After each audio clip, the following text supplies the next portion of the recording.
Menghitung bilangan pecahan mungkin tampak sulit, padahal jika sudah menguasai konsepnya, mudah loh. Yuk moms, bantu si kecil belajar menghitung bilangan pecahan.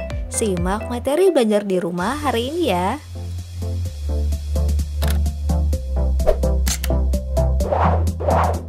Leni hanya mampu mengerjakan soal ulangan sebanyak 80% dari 40 soal yang diberikan Pak Steven. Berapa soal yang sudah dikerjakan Leni? 80% berarti 80/100.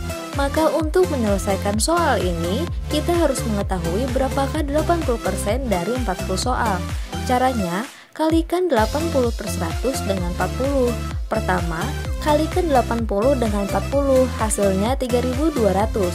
Lalu bagi 3200 dengan 100, hasilnya 32.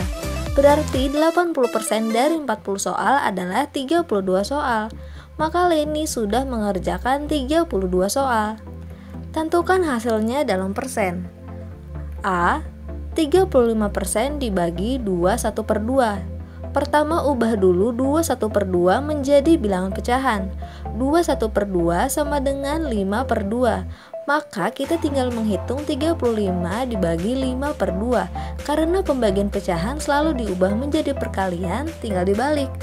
Berarti 35 dikali 2/5 hasilnya 70/5. 70 dibagi 5 hasilnya 14. Berarti hasilnya adalah 14%. B. 40% dibagi 0,8.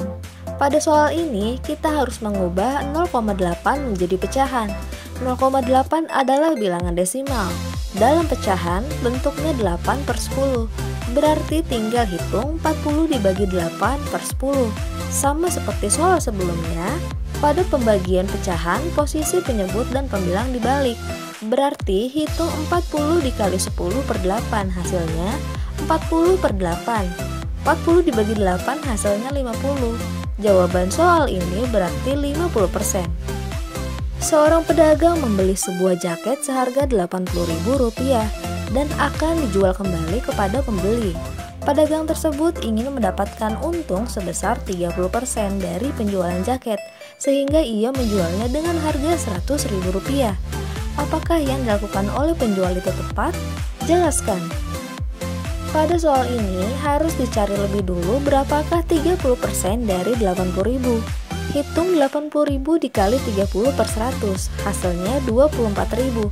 Maka agar mendapatkan untung 30%, pedagang tersebut seharusnya menjual seharga 80.000 ditambah 24.000 atau Rp104.000. Berarti menjual jaket dengan harga 100.000 belum mencapai keuntungan 30% yang diinginkan. Maka yang dilakukan penjual tersebut kurang tepat.